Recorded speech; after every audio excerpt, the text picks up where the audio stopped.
Hello everyone, welcome to the law code by Satish Pandey. तो आज का जो हमारा सेशन होने वाला है वो होने वाला है effect of death on limitation period under section 16 of limitation act 1963।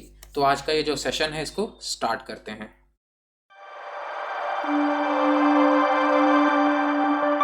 अब यहाँ पे जो सेक्शन 16 है वो हमें क्या बता रहा है कि कोई ऐसा पर्सन है जो कि केस फाइल कर सकता है या कोई ऐसा पर्सन जिसके अगेंस्ट केस फाइल हो सकता है। मतलब कोई प्लेंटिफ हो सकता है। कौन सा पर्सन जो केस फाइल कर सकता है उसको क्या बोलते हैं? प्लेंटिफ। और कोई ऐसा पर्सन जिसके अगेंस्ट केस फाइल हो सकता है वो पर्सन क्या कहलाता है? डिफेंडेंट। अब क्या होता है कि राइट अराइज हुआ नहीं है, मतलब केस करने का अधिकार जो है वो अभी तक पैदा नहीं हुआ है, अराइज नहीं हुआ है। लेकिन उससे पहले ही या तो जो प्लेंटिफ है या तो जो डिफेंडेंट है, उन दोनों में से ही किसी की मान लो डेथ हो जाती है। तब जो है लिमिटेशन पीरियड कैसे कैलकुलेट किया जाएगा वही सेक्शन 16 के अंदर हमें बताया जा रहा है। अब यहाँ पे जो सब सेक्शन 1 है वो सिंपल सी बात हमें ये बता रहा है कि पर्सन एंटाइटल टू स्यू, मतलब जो कोई ऐसा पर्सन है जो कि केस कर सकता है। तो यहाँ पे कोई ऐसा पर्सन है जो कि केस कर सकता है, उसको क्या मान लेंगे? प्लेंटिफ। प्लेंटिफ वही है ना जो कि कंप्लेनेंट है, जो कि कंप्लेंट कर रहा है या कंप्लेंट कर सकता है। तो मान लो उसका भी राइट है वो अराइज नहीं हुआ है, लेकिन उससे पहले ही प्लेंटिफ की डेथ हो जाती है। तो ऐसी सिचुएशन में क्या होगा? अब ऐसी सिचुएशन में प्लेंटिफ की तो डेथ हो गई तो वो तो केस फाइल कर नहीं सकता। अब क्या होगा? तो ऐसी सिचुएशन में जो लिमिटेशन पीरियड है वो कब से स्टार्ट होगा? वो तब से स्टार्ट होगा जब प्लेंटिफ की जगह पर उसका कोई लीगल रिप्रेजेंटेटिव आ जाए। या तो उसका बेटा आ जाए, मान लो कोई उसका सन आ जाए, या कोई उसका एग्जीक्यूटर आ जाए, या कोई एडमिनिस्ट्रेटर आ जाए, मतलब जो कि उसका काम वाम संभालता है। अब अगर कोई उसका लीगल रिप्रेजेंटेटिव उसकी जगह पर आ जाता है तो जिस दिन पे वो उसके ऑफिस को ज्वाइन कर लेता है या उसकी प्रॉपर्टी के ऊपर जो है, जब उसकी प्रॉपर्टी उसके नाम हो जाती है, उस दिन से जो है लिमिटेशन पीरियड स्टार्ट होगा।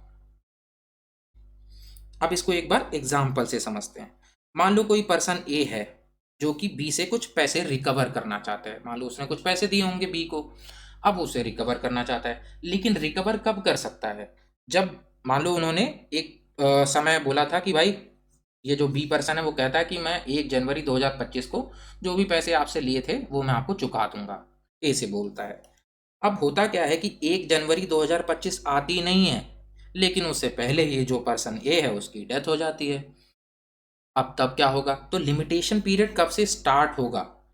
तो लिमिटेशन पीरियड तब स्टार्ट होगा जब कोई जो पर्सन ए है, ए का कोई लीगल रिप्रेजेंटेटिव जो है वो आ जाता है पिक्चर के अंदर। तब उस दिन से जो लिमिटेशन पीरियड है वो स्टार्ट माना जाएगा।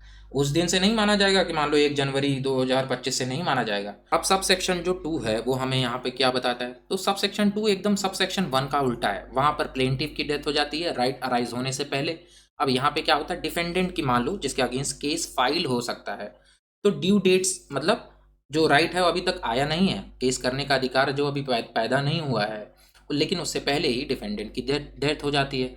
तब ऐसे केस में जो लिमिटेशन पीरियड है वो कब से स्टार्ट होगा? वो तो तब वो ऐसे केसेस में जो लिमिटेशन पीरियड है वो कब से स्टार्ट होगा? जब उसका कोई लीगल रिप्रेजेंटेटिव जो है उसके बिहाफ पे ना आ जाए। तो नेक्स्ट पॉइंट हमें क्या बताता है यहाँ पे कि लिमिटेशन पीरियड कब से स्टार्ट माना जाएगा? जब उसका कोई लीगल रिप्रेजेंटेटिव जो है डिफेंडेंट की जगह ज्वाइन ना कर ले, जिसको आप स्यू कर सकते हो। अब इसको एक बार एग्जाम्पल से समझ लेते हैं। मान लो कोई पर्सन ए है एंड कोई पर्सन बी है। अब ये जो बी पर्सन है इसने ए से उधार लिया 1 लाख रुपए, और उसने उसको प्रॉमिस कर दिया कि भाई मैं इसको रीपे कर दूंगा, वापस चुका दूंगा 1 साल बाद। अब होता क्या है कि ड्यू डेट से पहले, भाई 1 साल की बात हुई थी ना, तो ड्यू डेट से पहले, मतलब अभी वो 1 साल पूरे नहीं हो उससे पहले जो पर्सन बी है उसकी डेथ हो जाती है ड्यू टू एनी रीजन।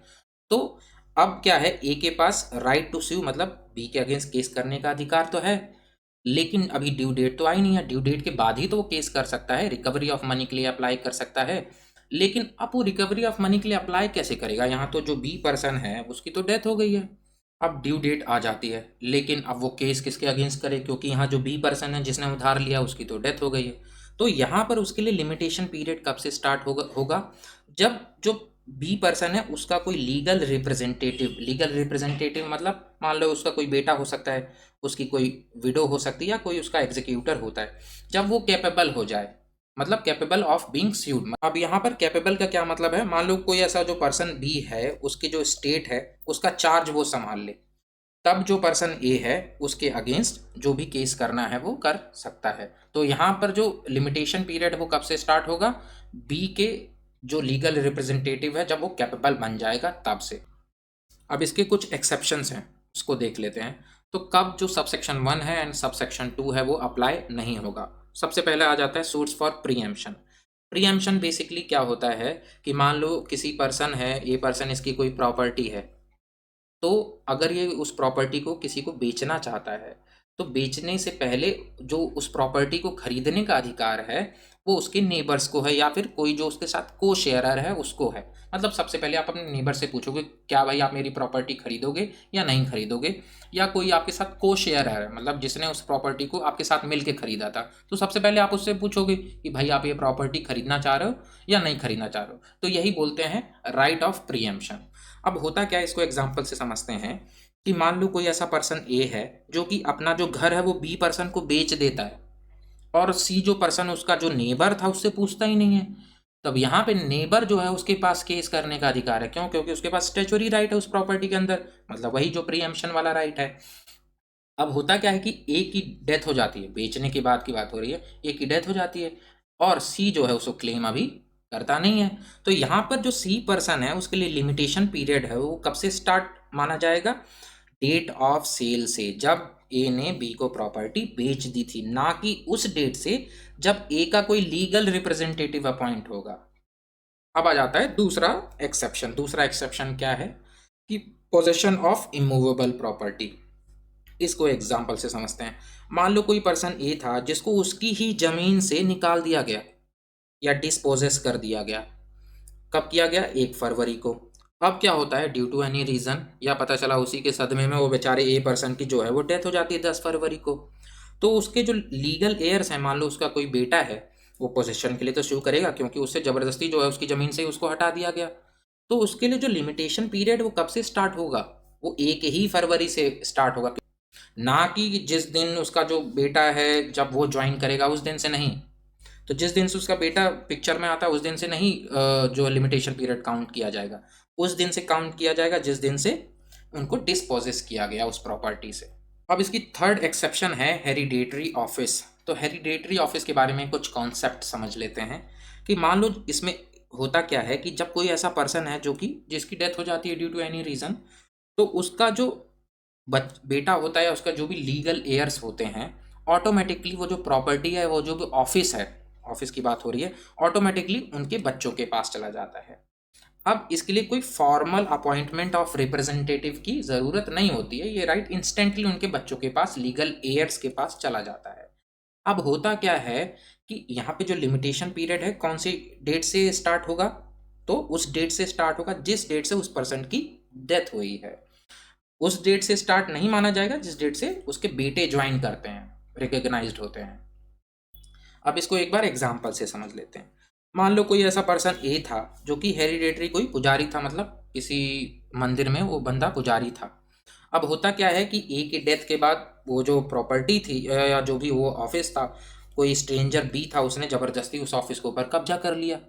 तो अब यहाँ पे जो उसका ए का बेटा था जो कि उस ऑफिस के ऊपर राइटफुल एयर था, वो बी को स्यू कर सकता है। तो यहाँ पे उसके लिए लिमिटेशन पीरियड कब से स्टार्ट होगी, बी के ए के डेथ से ही वो जो लिमिटेशन पीरियड है वो स्टार्ट मानी जाएगी, ना कि जब वो जो बी पर्सन है वो formally recognise as a heir माना जाएगा। तो ये था आज का हमारा टॉपिक, क्या था, effect of death on limitation period. Thank you guys for watching this lecture. Kindly like, share and subscribe to my YouTube channel. That is the Law Code by Satish Pandey. धन्यवाद everyone.